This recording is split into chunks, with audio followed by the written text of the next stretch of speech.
The certified letter trembled in Marcus Thompson's hands as he read the number again. $150,000? The HOA fine notice felt heavier than the concrete mixers he'd operated for 20 years.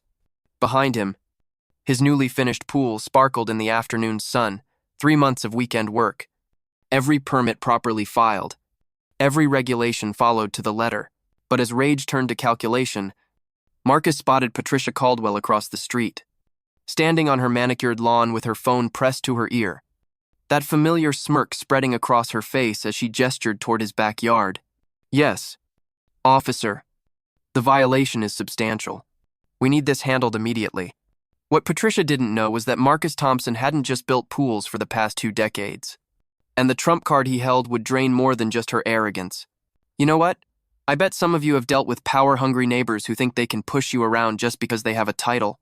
Well, stick around, because Patricia Caldwell was about to learn that some people don't push back. They pull the plug entirely. What Patricia didn't realize was that Marcus Thompson wasn't just another suburban homeowner to intimidate. He was a licensed water utility contractor who'd spent 15 years installing municipal water systems across 3 counties. By the time the dust settled, Patricia would lose her HOA presidency. Marcus would turn that $150,000 fine into a $250,000 lawsuit. And every resident in Oakwood Estates would learn exactly who controlled the water flowing through their taps. The community association that Patricia used as her personal weapon would become her professional graveyard, and the monthly water bills that followed would remind everyone what happens when you mess with the wrong contractor. Marcus Thompson, 42, had built his reputation one water main at a time.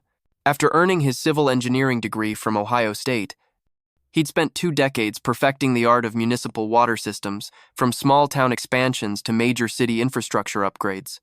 His company, Thompson Water Solutions, held contracts with dozens of municipalities across the Midwest. 6 months ago, Marcus had moved to Oakwood Estates for the school his daughter, Emma, needed the district's advanced STEM programs. The house came with a large backyard, perfect for the pool he'd promised her after the divorce. Marcus approached everything with engineer precision. Permits filed 3 months early. Designs approved by both city and county. Contractor licenses verified. He'd even attended 2 HOA meetings to ensure compliance.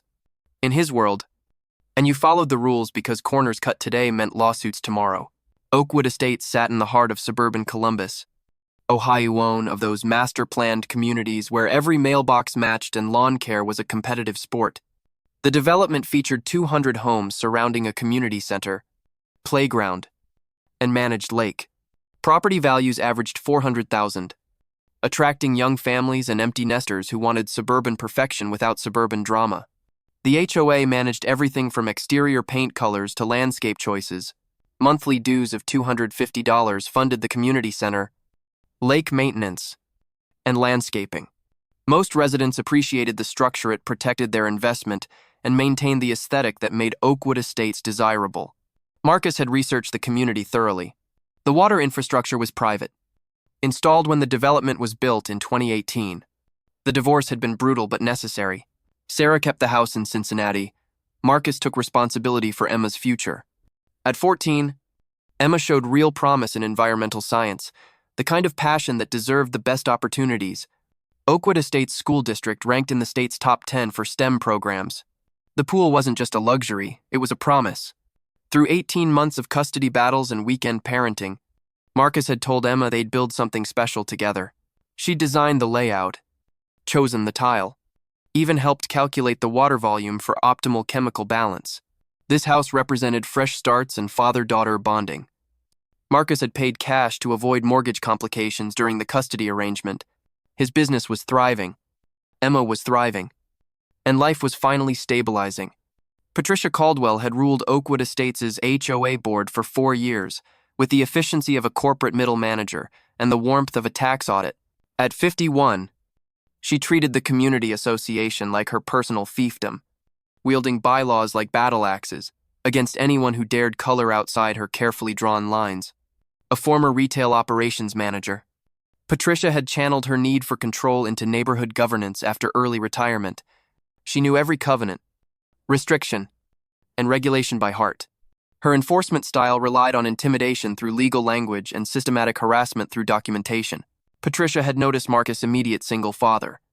No wife to keep him in line. Expensive truck suggesting disposable income. When the pool construction began, she'd reviewed every permit, searching for violations. The fine would establish her authority and fund the HOA's legal reserve. The confrontation started on a Tuesday morning when Marcus was testing the pool's chemical balance. Emma sat beside him. Tablet open to water chemistry, calculations part homework, part genuine interest in her father's expertise. "Excuse me," Patricia's voice cut across the yard like a shop teacher's whistle. She marched across his lawn, tablet clutched against her chest, reading glasses perched for maximum authority effect. "That pool exceeds community standards by 12 square feet. The depth violates Section 4.7 of the architectural guidelines, and the equipment housing wasn't pre-approved by the design committee." Marcus looked up from the pH test strips. "I submitted all plans 4 months ago. Got written approval from Bob Henderson on the design committee. Bob Henderson was overruled. This structure violates multiple covenants." Patricia's smile turned predatory. "Violations of this magnitude require immediate remediation and substantial penalties, within hours." Patricia had filed complaints with the city building department, county health services, and state environmental protection agency. Her systematic approach impressed. Even Marcucci'd clearly done this before. The certified letter arrived 3 days later, itemizing violations with bureaucratic precision. Unapproved structural modification, $50,000. Failure to obtain design committee approval, $25,000. Construction in violation of community standards, $75,000. The final paragraph delivered the killing blow. Failure to comply within 30 days will result in legal action for immediate removal and additional penalties. This matter has been forwarded to the association's legal counsel. Marcus read the letter twice, then handed it to Emma. Her eyes widened at the numbers. "Dad, that's more than your truck cost." "Yeah, Quito, it is." Marcus' voice stayed calm, but his engineering mind was already calculating. Patricia Caldwell had just made the most expensive mistake of her administrative career. Marcus spent that evening reviewing every document. Permit. An approval letter. His engineer training demanded systematic analysis before emotional reaction. Every permit was legitimate. Every approval was documented. Patricia was essentially weaponizing retroactive rule changes. But as Marcus pulled up the original development plans for Oakwood Estates, a familiar company name caught his attention in the infrastructure specifications. Thompson Water Solutions had installed the community's entire water system, and Marcus still held the maintenance contract. Marcus spent the next weekend in his home office, surrounded by municipal contracts, development blueprints, and engineering specifications. His methodical nature, which had driven Sarah crazy during their marriage, now served him perfectly. The Oakwood Estates water system was a closed-loop private utility not connected to the city's municipal supply. Thompson Water Solutions had designed and installed every pipe, pump, and pressure regulator. The development's water came from 3 artesian wells on the community's eastern border, processed through Marcus's custom filtration system. More importantly, Marcus held the exclusive maintenance contract through 2030. The HOA board had rubber-stamped the renewal 2 years ago without reading the fine print. Standard municipal utility regulations gave the contractor significant leverage during disputes. Marcus called his mentor, Bob Henderson, same Bob who'd approved his pool design, a retired city engineer. Bob had recommended Marcus for the original Oakwood contract. "Bobby, I need you to review something. Patricia Caldwell just hit me with a $150,000 fine for my pool." Bob's laughter carried through the phone. "That woman's been looking for someone to make an example of." "What'd she claim?" "Retroactive violations, unapproved modifications, community standards. All garbage." "Well, son, sounds like Patricia forgot who keeps her water running. You still got that contract?" Marcus pulled up the digital file. Through 2030. Exclusive maintenance. Emergency response. System upgrades. Then Mrs. Caldwell's about to get an education in municipal infrastructure. Patricia doubled down the following week, filing additional complaints with the Better Business Bureau and State Contractor Licensing Board. She'd researched Marcus's business, discovered his municipal contracts, and decided to attack his professional reputation. Her strategy was systematic. damage his credibility. Force expansive, legal defense. Create enough pressure to make the pool fine seem reasonable by comparison. Patricia had used similar tactics against 3 previous residents, all of whom had eventually complied and paid smaller penalties.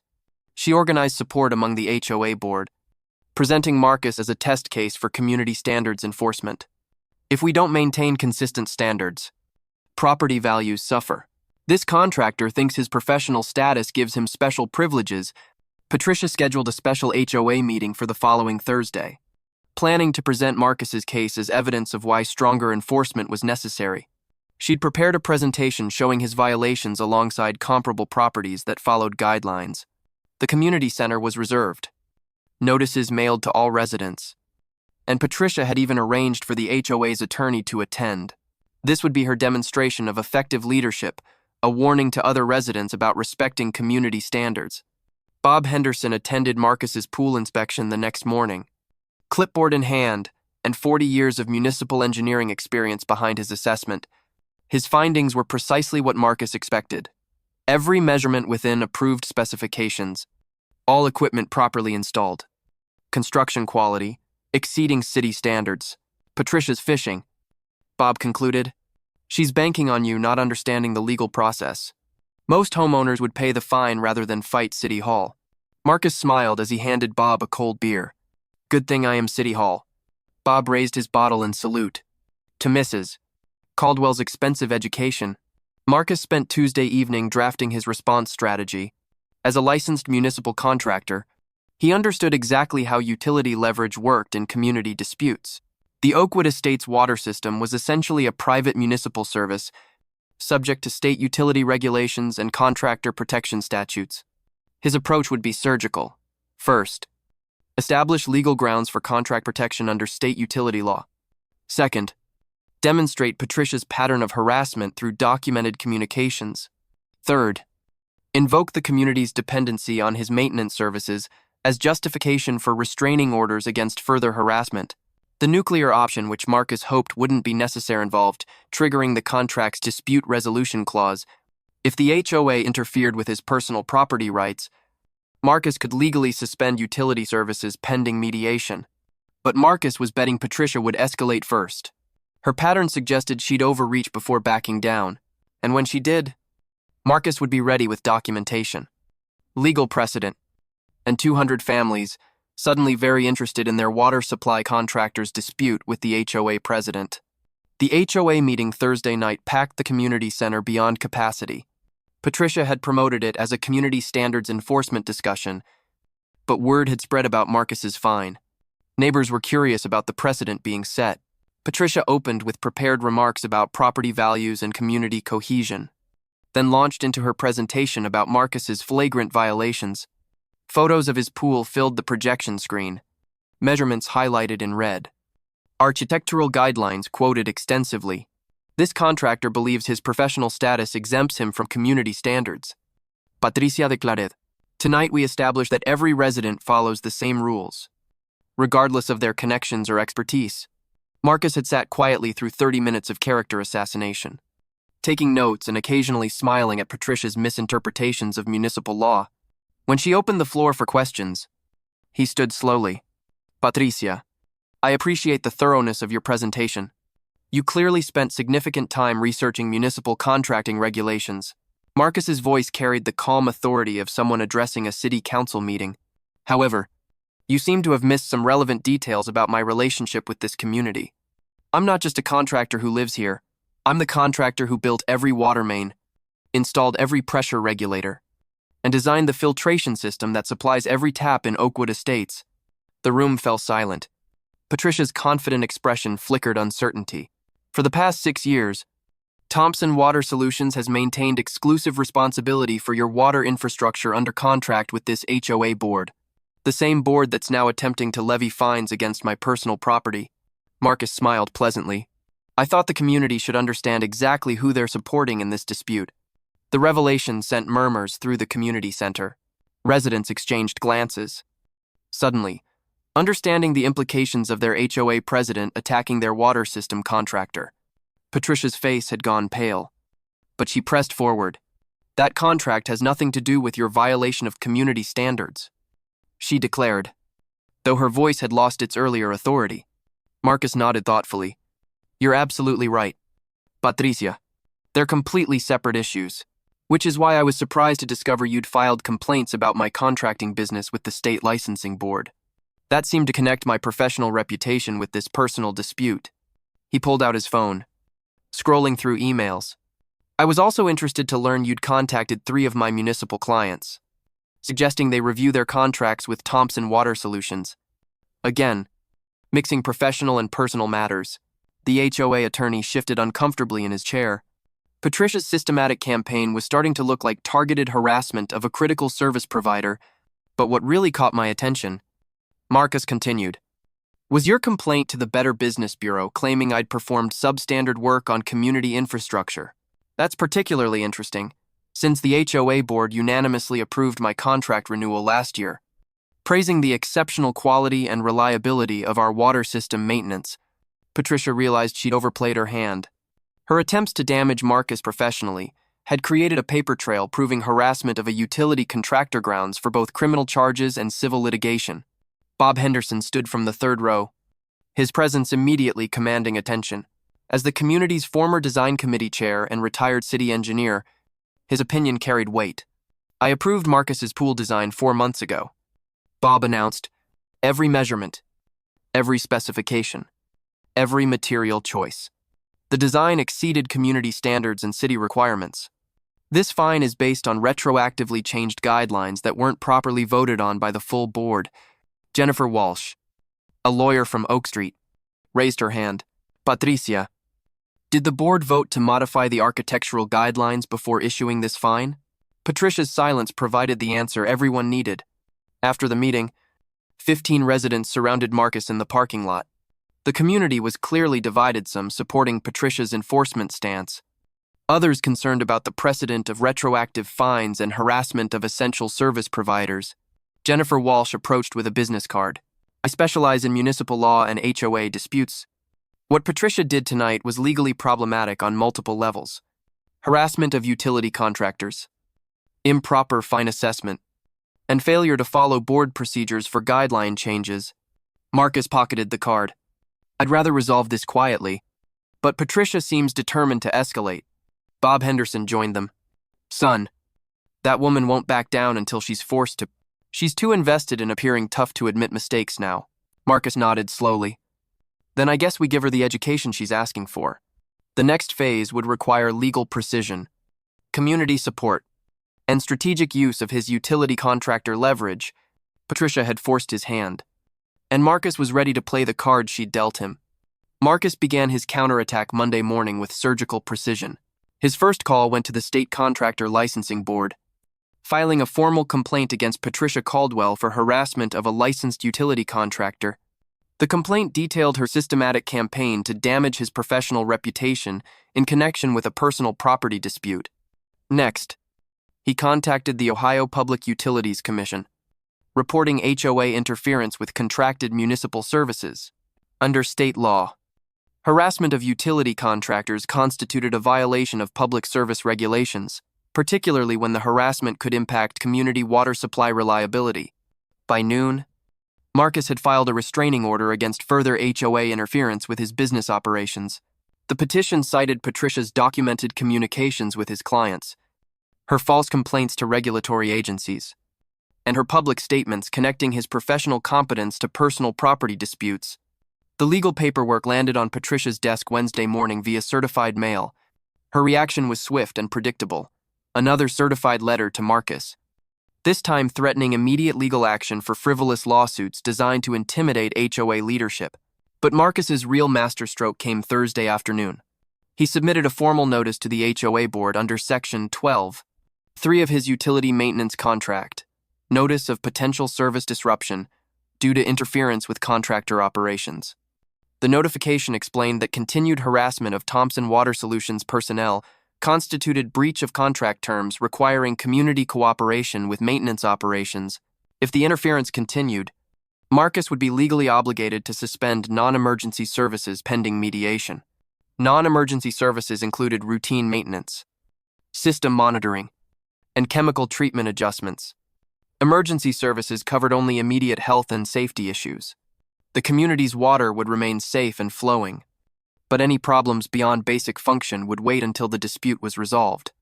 Patricia received a copy of the notification Friday morning. For the first time since the pool dispute began, she looked genuinely worried. The community response was immediate and overwhelming. Residents who'd never paid attention to HOA politics suddenly cared deeply about their water contractor's dispute with the board president. Property managers from neighboring developments called Marcus, offering contracts if his Oakwood relationship soured. Patricia tried to control the narrative through emergency HOA communications, explaining that Marcus was attempting to extort the community through his professional position. But her emails backfired. Residents saw a pattern of escalation that started with a pool and now threatened their water supply. The local newspaper picked up the story Tuesday. HOA president's pool dispute threatens community water services. Patricia's photo ran alongside Marcus's, but the narrative clearly favored the contractor fighting unreasonable fines over the board president, who'd escalated a simple violation into a utility crisis. Marcus received calls from 3 city council members, 2 county commissioners, and a state representative. Municipal officials understood the implications if HOA boards could harass utility contractors over personal disputes. Critical infrastructure maintenance would become politically impossible. Patricia's desperation became evident in her increasingly frantic communications. She hired a Columbus law firm specializing in HOA defense, spending community funds on legal fees that now exceeded Marcus's original fine.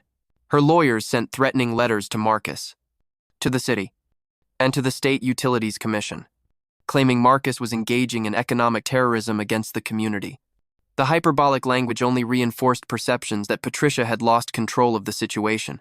She organized a petition drive among residents, seeking support for strong community leadership against contractor intimidation, but only 37 residents signed, while over 80 signed Jennifer Walsh's counter-petition supporting reasonable dispute resolution and protection of essential services. Patricia's final desperate move was calling an emergency HOA board meeting to terminate Marcus's utility contract entirely.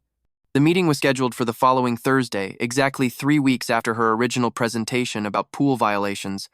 The emergency board meeting drew nearly the entire community. Residents packed the community center. Overflow crowds gathered in the parking lot, and local news crews set up cameras. Patricia's pool dispute had become a regional story about HOA overreach and utility contractor rights. Jennifer Walsh represented Marcus pro bono, armed with documentation, proving the board lacked authority to terminate utility contracts without cause. Bob Henderson provided expert testimony about the community's dependency on Marcus's system knowledge. 3 city officials attended as observers, concerned about the precedent of politically motivated contract cancellations. Patricia faced a room full of hostile neighbors and professional experts aligned against her position.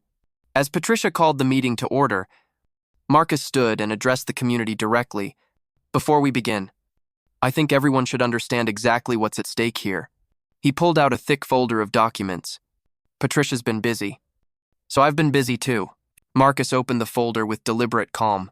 "Patricia, over the past 3 weeks, you've filed complaints with 5 regulatory agencies, contacted 3 of my municipal clients, hired lawyers to terminate my utility contract, and publicly accused me of extortion, all because you disagree with a pool design that was properly approved by your own design committee." He handed copies of documents to the HOA attorney and Jennifer Walsh. "These are Patricia's communications with my clients, attempting to damage my professional reputation. These are her false statements to regulatory agencies about my contracting work. And these are her public statements connecting my utility contract to personal property disputes." Patricia tried to interrupt, but Marcus continued with engineering precision. Under Ohio Revised Code Section 4933, R. Interference with utility contractor operations constitutes a criminal misdemeanor. Under federal law, using HOA position to damage a contractor's interstate business relationships may violate extortion statutes. Patricia has documented every violation herself. He turned to face the community. "I moved here for my daughter's education. I built a pool following every rule and regulation. When Patricia decided to make an example of me, she chose the wrong target." Marcus's voice hardened slightly. "I've spent 20 years building water systems that serve hundreds of thousands of people. I've worked with dozens of municipal governments, HOA boards, and community associations. I've never encountered anyone willing to jeopardize community water services over a personal grudge. The room was dead silent. Patricia's face had gone completely pale. So here's what's going to happen. Marcus continued. Patricia will withdraw her fine, apologize publicly for her harassment campaign, and resign from the HOA board. In exchange, I'll withdraw my criminal complaint and continue maintaining your water system. Patricia found her voice. You can't threaten this community. I'm not threatening anyone. Marcus replied calmly. I'm offering everyone a choice. Jennifer Walsh stood, addressing the packed room with courtroom authority. I've reviewed all documentation in this dispute. Patricia Caldwell's actions constitute clear harassment of a utility contractor, abuse of HOA authority, and potential criminal interference with public services. She held up the original pool approval documents. Bob Henderson properly approved Marcus's design 4 months ago. The architectural guidelines weren't changed until after construction began, a violation of HOA procedures requiring community notice and board votes. The $150,000 fine has no legal basis. City Councilman Dave Rogers addressed the crowd. The city has reviewed Thompson Water Solutions' performance over 6 years. Their work meets or exceeds all municipal standards. We have no interest in seeing political disputes interfere with critical infrastructure maintenance. Patricia's composure finally cracked. This is ridiculous. I enforced community standards. Every HOA president deals with residents who think rules don't apply to them. Her voice rose to near shouting. I've dedicated 4 years to protecting property values and maintaining community standards. One contractor with connections shouldn't be able to destroy everything I've built. But the room's silence spoke volumes. Patricia had revealed her fundamental misunderstanding. She'd treated the community as her personal domain rather than understanding her role as an elected representative serving homeowners' collective interests. Jennifer Walsh's response was devastating in its simplicity. Patricia, you weren't protecting the community. You were attacking it. The HOA board vote was unanimous. Patricia's fine was rescinded. Her harassment campaign was formally condemned, and her resignation was accepted effective immediately. The board also voted to implement new procedures preventing similar abuses of authority. Patricia's resignation became effective the following Monday. Her public apology, delivered via community-wide email, was brief and clearly written by her attorney. I regret any misunderstanding regarding Mr. Thompson's pool installation and apologize for communications that may have appeared to interfere with his professional activities. Marcus forwarded the apology to the State Utilities Commission with a request to close their investigation. He also withdrew his criminal complaint, though the documentation remained on file in case Patricia resumed her harassment campaign. The community response was overwhelmingly positive. Marcus received dozens of emails thanking him for standing up to HOA bullying and protecting our water supply. Several neighbors offered to help with his pool landscaping, and Emma received invitations to multiple pool parties once summer arrived. Bob Henderson was elected interim HOA president until regular elections could be held. His first act was implementing transparent procedures for fine assessment, requiring community notice before guideline changes, and establishing appeals processes for disputed violations. Patricia eventually moved away from Oakwood Estates, selling her house 6 months later, at a loss due to the stigma surrounding her HOA tenure. Her attempt to establish herself as a strong leader had instead created a cautionary tale about the dangers of unchecked authority. The legal precedent established by Marcus's case influenced similar disputes across the state. HOA attorneys now advised boards against targeting essential service providers, and contractor licensing agencies implemented stronger harassment protections. Emma had watched the entire ordeal with fascination, taking notes for a school project on municipal governance and citizen advocacy. Dad, you basically turned Patricia's own system against her, she observed one evening as they tested the pool's pH levels together. Marcus smiled, watching his daughter calculate chemical adjustments with the precision of a future engineer. Sometimes the best defense is understanding how the game really works. Gitto. Patricia thought she had all the power, but she forgot that power comes with responsibilities. The incident created lasting awareness about the vulnerability of privatized community services. Residents now participated more actively in HOA governance, understanding that their essential services depended on maintaining positive relationships with contractors and service providers. Thompson Water Solutions gained 3 new municipal contracts as a direct result of the publicity, with city managers impressed by Marcus's professionalism under pressure. The company's reputation for standing up to unreasonable demands while maintaining service quality became a selling point with other communities. Looking back, Marcus realized Patricia's biggest mistake wasn't targeting the wrong persona, it was forgetting that communities depend on cooperation between residents, service providers, and elected leaders. When personal grudges override community interests, everyone suffers. Marcus's pool still sparkles in his backyard, now surrounded by landscaping that Emma designed as part of her advanced biology coursework. The water that fills it flows through systems Marcus designed, maintained by contracts he negotiated. In a community where he's respected rather than targeted, sometimes standing up to bullies requires more than courage, it requires expertise, documentation, and strategic thinking. Have you ever dealt with an HOA president who thought they could push everyone around? Or maybe you've seen neighbors target the wrong person and face unexpected consequences? Drop your own HOA horror stories in the comments. I bet some of you have dealt with Patricias of your own. And if you're in a community association, maybe this story will help you appreciate the contractors and service providers who keep everything running smoothly. What would you have done in Marcus's situation? Speaking of people who underestimate the wrong person, you won't believe what happened when a restaurant manager tried to stiff a health inspector on her final day before retirement. Turns out, 30 years of restaurant inspections teaches you exactly where all the violations hidden. This inspector was about to teach one arrogant manager why you never mess with someone who knows where all the bodies are buried.